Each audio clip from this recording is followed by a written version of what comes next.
probably the African people would say, well, they are defending their land, right? They're defending their people against the invaders. Yeah, she said there's no room anymore for you on this flight. In this episode, I'm finally gonna do some touristy things and I'm going back home again. Good morning from my last morning in Johannesburg and my last morning of my travel. So yeah, after this disastrous evening yesterday, I had some good sleep and I packed my bags. As you can see, I'm ready to get out and do some touristy things finally.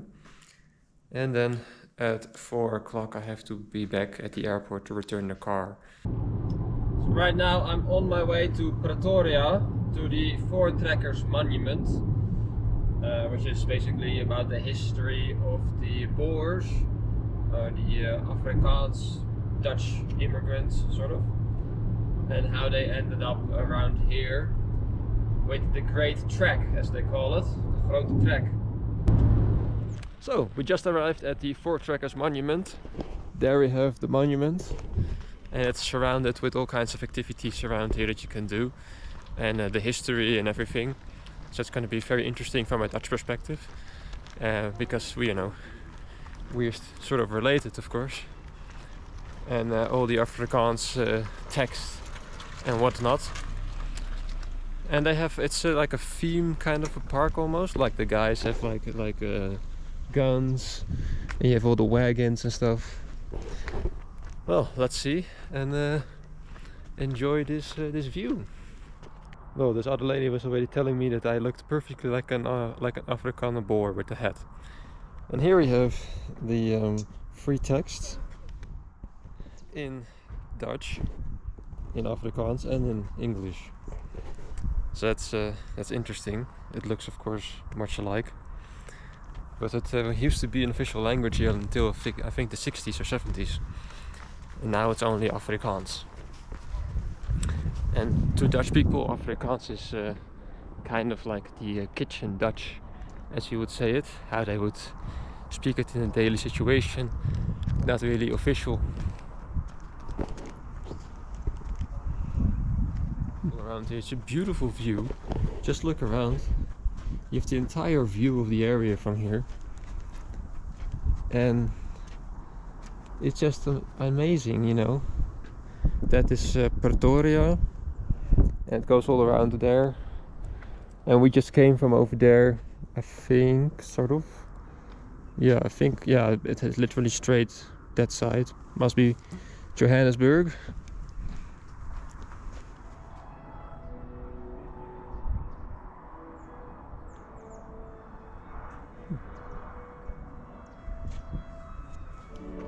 This is really interesting because this is apparently the geloften, so this is kind of like the promise or something. And then this is more written in the original Dutch versus what now Afrikaans is. Like, this is for me almost exactly how Dutch is now. And maybe for Afrikaners this is even actually a bit hard to understand maybe. But for me it looks just like normal Dutch, and it hasn't really changed a lot into what is today Afrikaans. But if you look from any Dutch perspective, this would all make sense. Yeah, it's really interesting how that has completely morphed into something else. From a pidgin language to an official language, it's really amazing.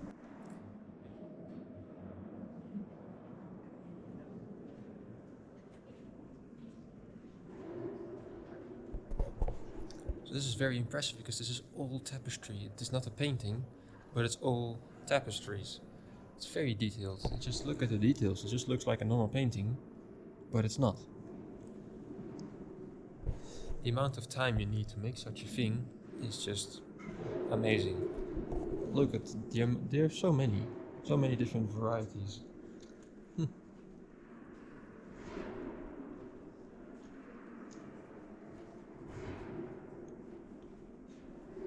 That's a whole different art form. It's a little bit forgotten art, I think. It's it's considered a bit old-fashioned. But here, even like the leaders of South Africa, or the Afrikaners sort of leaders, they were doing that too. Over here. And then here in the middle, we have the tombstone, sort of the remembrance stone.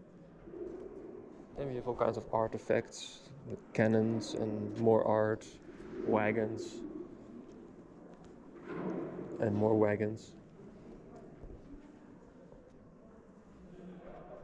And here we have this massive painting of the Voortrekkers. It's a massive wall painting, and yeah, very beautiful. So now let's go back out again somehow and then see what else there's to do around here. So this entire monument is filled with this mural all around. It's a very big mural, and it tells the story of the Voortrekkers, the Afrikaners, the Boers that moved to this area, because that's what the big track means, right? It's to move to a different place. And it's basically tells the story of the struggle with the local people. You know, the one moment they are having agreement, the next moment they have war, the next moment they have battles, the next moment they have massacres and fights. And it's probably pretty similar to the United States when they had the big trek to the American West Coast, and when they encountered, of course, all those Native Americans, and they had the same kind of battles, of course. So for them it was, you know, defending their homeland, and then for the people that came there, that was there again defending their own people. So different perspectives. So this is like a historical walk or something. So let's check it out. Here we have the Klipspringer.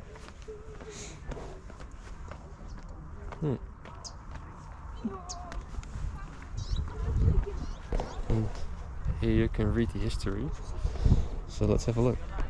So this garden is supposed to represent the 5 trek routes, the routes that different groups took to get out into the hinterland, or what is more or less now Johannesburg, Pretoria area and other areas around that. And this sort of garden is supposed to kind of show the natural features and the history and stuff like that. So yeah, kind of interesting. Let's have a walk around. It's a nice day, nice weather.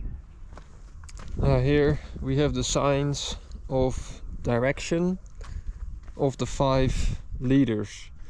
So Hendrik Potgier, Louis Trichardt, Gerrit Maritz, Piet Uys and Piet Retief. So they went more or less the same direction, obviously, like north kind of, but yeah, they just went their own direction in the end, and then they made their own settlements, and that's how they spread out. And that's why you have a difference between Cape Town, you know, and the regions around here. It's like this major moment in the history of South Africa, and especially for the Boers and Afrikaners.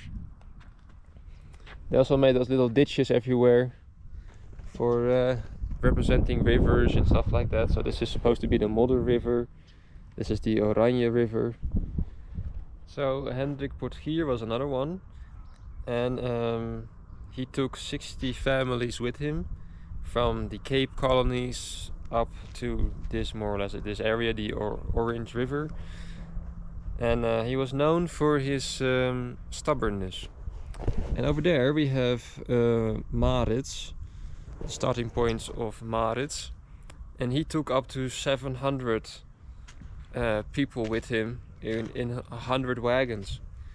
So you can imagine just the huge caravans back then. I mean, it's not easy back then, of course, to just go anywhere.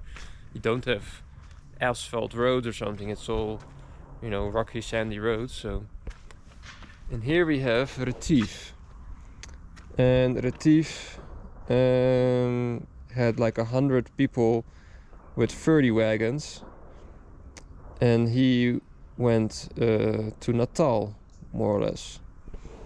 So yeah, different people, different routes. Sorry. This is Uitenhagen, or Piet Uys. He was the last one that left, with around 100 people and 23 wagons. And he went also to Natal, more or less.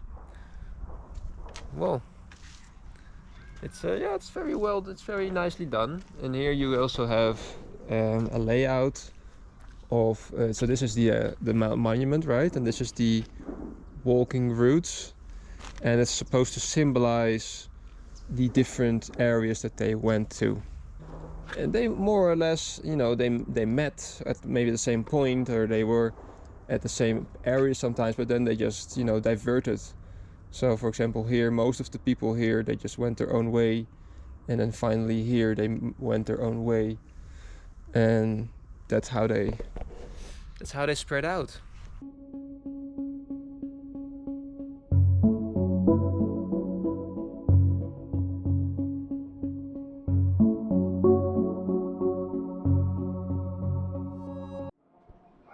So this is again a very tricky thing. This is the people that were murdered by the Kwamatiwane. And those things are always a very tricky thing to talk about, because yeah, in the one hand they are kind of invading somebody's land, and in the other hand they get murdered. So it depends on whose perspective you look at. So probably the African people would say, well, they are defending their land, right? They are defending their people against the invaders. And then the Dutch settlers, they would say, well, they murdered us, they are murderers. So there is no easy answer to that. The only answer today is that the situation is like this, and we have to learn to live together. Yeah, doesn't have any point to point fingers at anybody, because it happened. The past is the past.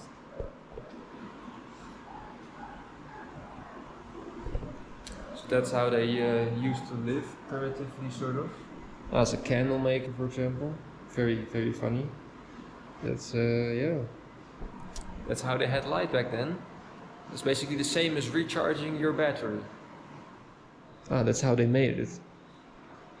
So those are all the molds of I think that's just what they made before they actually made the big ones upstairs. This obviously just looks like the Dutch flag, but in triangle. Then we have the Transvaal flag. This is the Transvaal one. It says this almost the same colors as the Dutch one. We have the green one on the bottom and the blue on the side. And then we have the Oranje Vrijstaat. So that is just the Dutch flag in the corner with orange next to that. And here is the Transvaal room. I think it's some kind of a kind of a parliament room or something. And this used to be Transvaal, so Transvaal. And so here we have Johannesburg, and then this was considered more or less Transvaal. Here we have the Kruger National Park, and all the people group everywhere, but here we have Transvaal, and here we have Oranje Vrijstaat. So basically that's kind of the border, and then here is the rest. So yeah, that was the old state until the Boer Wars, the Second Boer War, ended in a kind of like an annexation of these states in South Africa. Well, it's a very beautifully done monument with all the nature and everything. Very well done, and you have information everywhere. They have songs written everywhere, poetry and stuff. And so now we are going to the local fort, and this whole terrain is just a enclosed sort of museum terrain where everything is drivable, but it's all within sort of a gated system. So it's safe to walk around and leave your car here. So yeah, unfortunately that is necessary here. But yeah, now we're driving towards the fort. It's up there.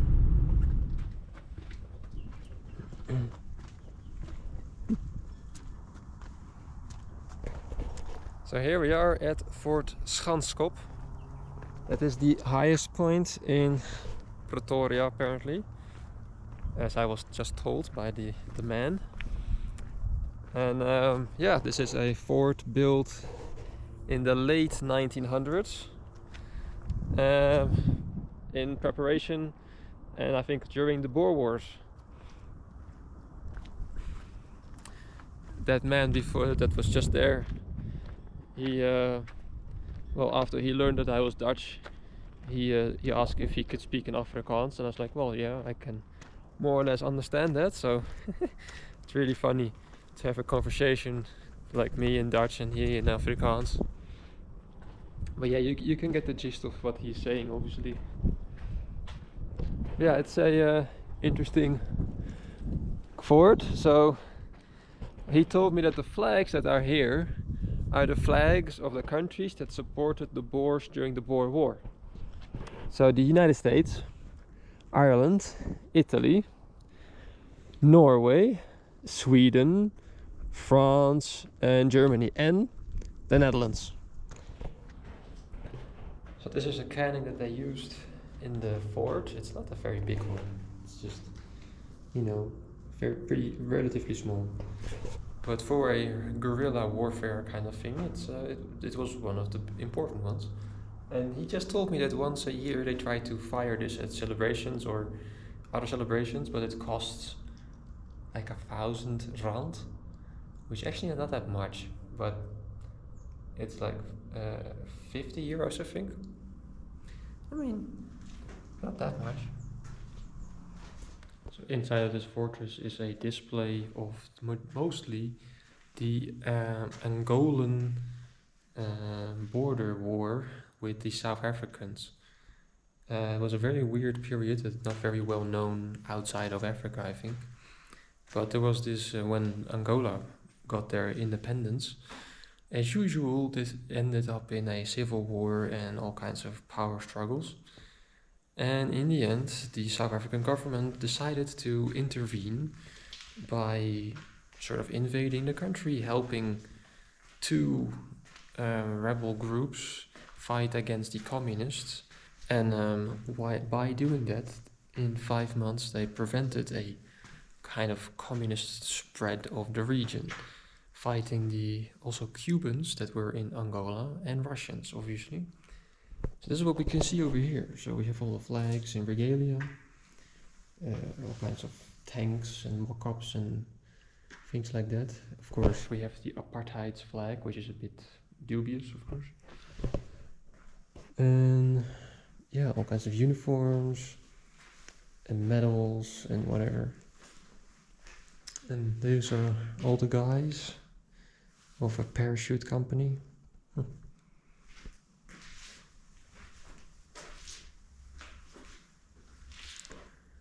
Yeah, this was one of the groups in Angola. Yeah, very unknown war.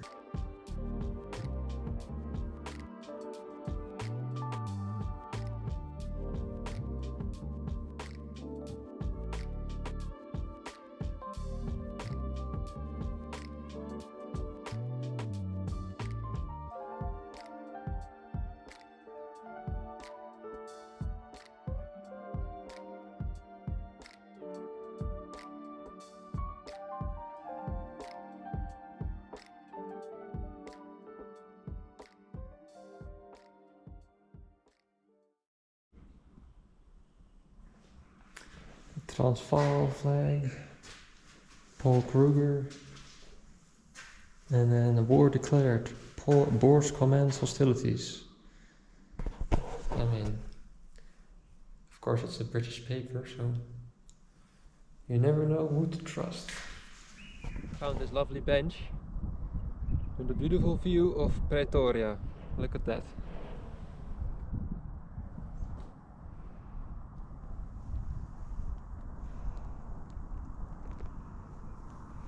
And there are the monuments that we just came back from. We have some fires over there and over there. But yeah, it looks like a modern center in a relatively smaller city, yeah, compared to Johannesburg.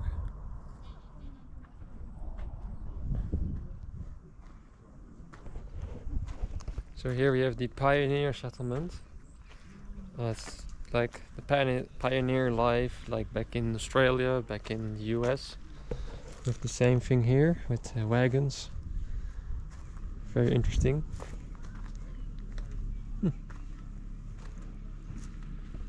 Now here all the cooking ware and pots and pans.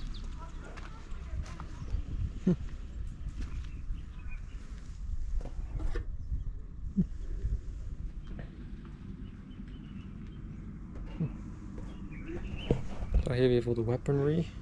So we got the standard muskets with the musket balls. Then we got, of course, the pseudo spears and all the horns to have water or powder for the gunpowder. Yeah. And here we have candle holders, bush baby, irons.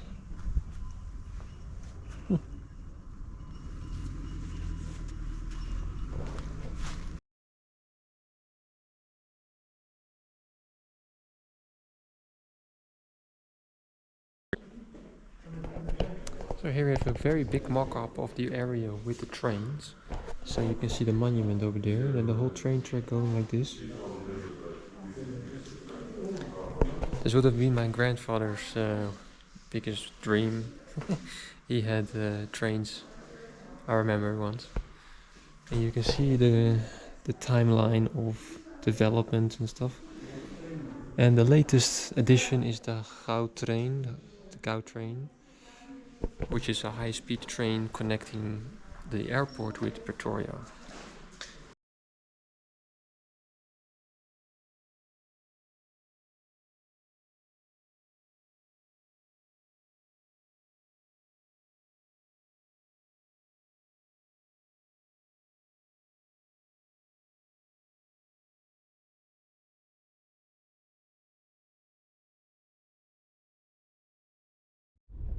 Well, we're back again, trying to return the car rental now, and don't really remember where it was because this place didn't have a name. So yeah, let's see where we end up. But I think it was the second level of the parking somewhere, and then something like that. I've managed to get to the petrol station, which is also located here, but it's all a bit vague where all the things are, obviously, when you are new here. So after dropping off the car, I did like four circles because I couldn't find the correct parking, and it's only a one-way parking. So I had to go in and out the airport, in and out the airport, but okay. And then at 9 o'clock I'm gonna go back to the Kenyan Airways desk because I'm gonna try to maybe get an upgraded seat, because the last time they were delayed and that caused me to lose the flight, another flight. Turn of events, because I didn't check in online yet, because I wanted to first check if I could maybe get an upgraded seat or something before I checked in and pay, you know, for nothing. But then in the end it turned out that this flight is overbooked, I just learned. So yeah, she said there's no room anymore for you on this flight, it's overbooked, everything was overbooked for other people also. But now she basically put me on a KLM flight, a direct KLM flight that leaves in 2 hours, so a bit earlier, but it's direct. As far as I understood, it arrives 10 in the morning or something, which is just crazy, instead of arriving at 4 in the afternoon. So I have to now quickly go to KLM. Here it is, I think. KLM and Air France, and check in, I guess. Well, I'm quickly making my way to the gate. I informed my dad about the change because it's gonna be, in fact, 10:15 in the morning instead of 6, almost 5 in the afternoon. There's a big difference. And It's gonna be a full flight apparently. I really hope I don't have the middle seat. Because for a tall person like me, that's just hell basically. And to be in that for 10 hours. I hope I'm just gonna fall asleep. I really hope I'm just gonna sleep. I had a whole day of activities and walking, so I hope I'm tired enough now to just sleep.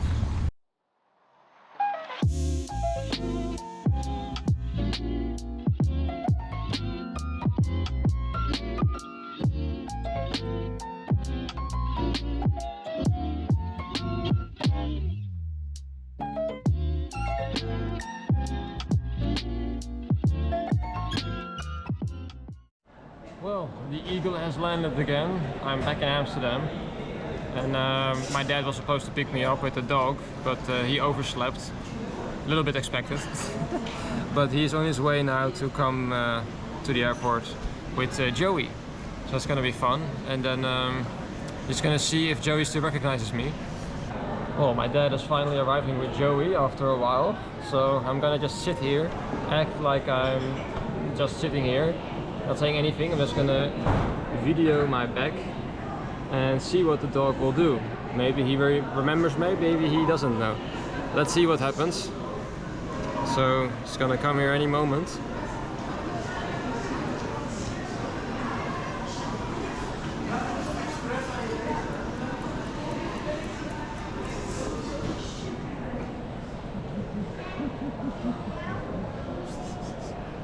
No, he didn't notice me.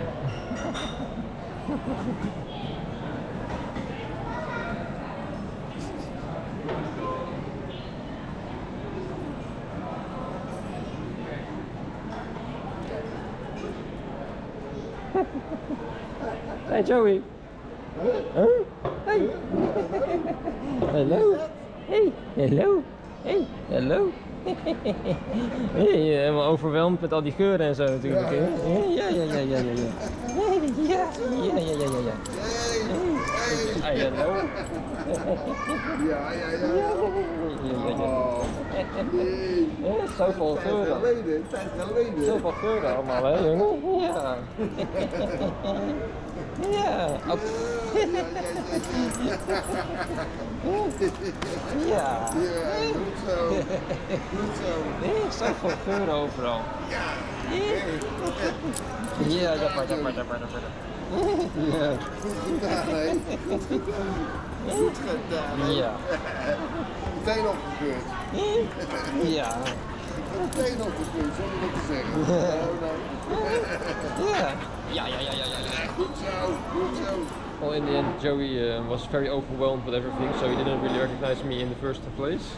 But in the end, he recognized me anyway. It's always very stressful for him. So now we're gonna go back home finally and take the train again. Well, welcome home. Oh, back home again. That's a nice surprise. African themed. Yeah. This time. And deja vu of Australia, but this time it's about Africa. Yeah, Botswanian flag. Yeah. Funny. And die meerkats. Oh yeah, meerkat, yeah. Maar heel leuk gemaakt. Yeah. Thanks to my auntie. Yeah, always very creative. And with that, we're at the end of the African adventure. I hope you liked it, and I will see you at the next adventure.